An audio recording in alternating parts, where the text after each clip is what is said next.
Welcome to the Focus University course on attendance for K-12 administrators. Lesson 13, the Absence Summary Report. This lesson will be split into a Part A and a Part B. In Part A, we will review the Absence Summary Report and the options available to you on the report.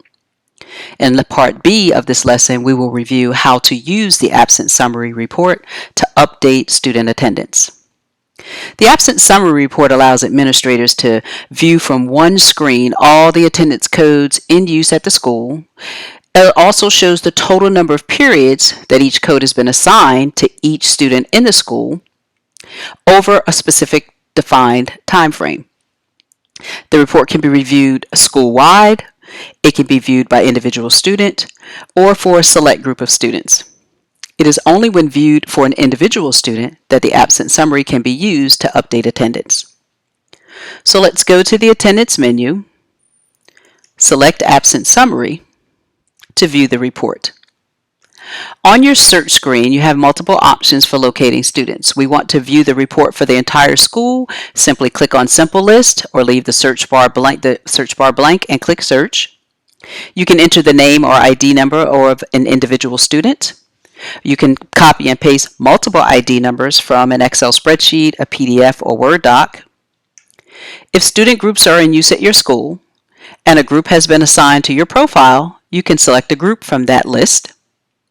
Or if you wish to choose your own group of students, you can use more search options where you can view the report for a specific grade level or use the student fields available to you to enter criteria to return a specific subset of students.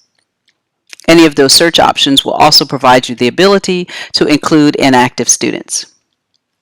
We will use a Simple List to view the report for the entire school. When the report loads, the first thing you will note is that the fields on the report cannot be edited. This is a view-only report from this screen. The report defaults to show data from the first day of school to the current date that you are viewing the report. This date range is what drives the calculation for total days possible. You can use the date fields on the report or the calendar icons to update the date frame. If you change the date, you must click Go for the report to update. By default, the report shows information based on daily attendance codes. This can be viewed by any one period, and if you change the period, you will also need to click Go to update the report. While viewing the report from the daily attendance, if we scroll over to the right, notice your columns here are each attendance code in use at the school. But scrolling to the right, you will see a column that says Total Periods Missed. This is the total number of periods for all attendance codes that the student has received for the time period that you have displayed at the top.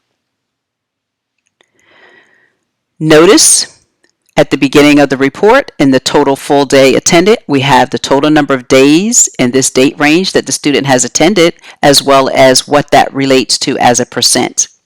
And please remember that each of these numbers in this column represents the total number of periods that the student received that specific code.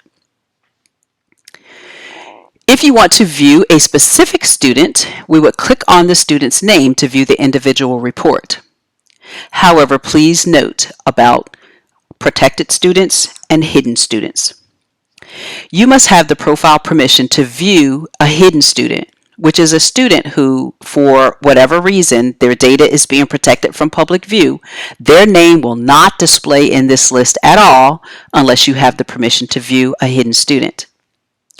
Protected students would display in this list if you have the ability to view protected students.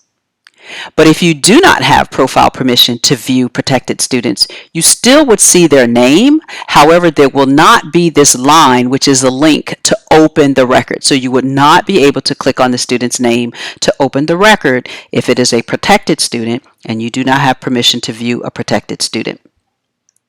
So let's select a student from the list and click on the student's name to view what the individual absence summary We could see this report the same way as if we had gone to Student Info, searched for the individual student, and then clicked on their Absences tab.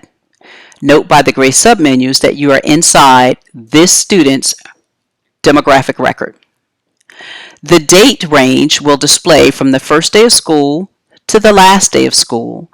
Because I clicked on this from a list where the date range was from the first day to the current day, that is still what drives the calculations that are displayed here at the bottom. If you wish to update this report to view a different time frame, again, you have your date fields and you have your calendar icons, which you can use to change the date, and then you would click go. The only days that will display on this report are days for which the student has received any attendance code other than present in any one period of the day that takes attendance. So for example, on this date, March 4, the student only has one attendance code of absent for one period. This dash means that they were marked present in all their other periods. When students are marked present, they will not display on this report for that date or for those periods. So the total days that display here are the total days from the first day of school until the current date, that the student has received an attendance code other than P in any one period. This can be downloaded to an Excel spreadsheet, or you can use the print button, or you can use here on the attendance summary screen, you can use the print absence summary to print this individual record for this student. Note here at the top, we have our legend that tells us what the red codes on the page are. These are all the absence codes. This tells the total number of periods that the code was assigned, as well as the total number of days that that code was earned as the daily attendance code. So for this student has an unexcused absence for 82 periods, and they received that unexcused absence for a total of 6 days as the daily code. Anything in green is counted as present, and again, it will show you the number of periods that the student received those codes. Scrolling to the bottom of the screen, you will see another summary. You see an absence summary, you see a tardy summary.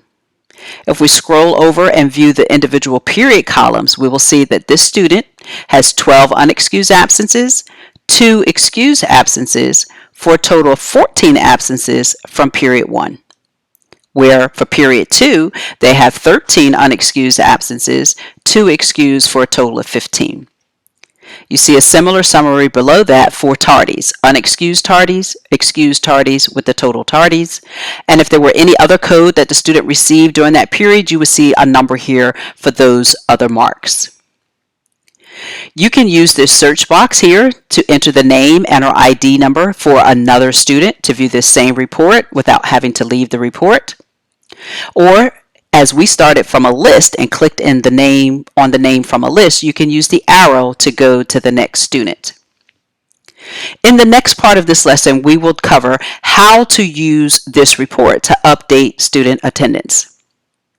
This concludes 13A for this lesson on viewing the absence summary report. 13B will show how do we use this report to update student attendance.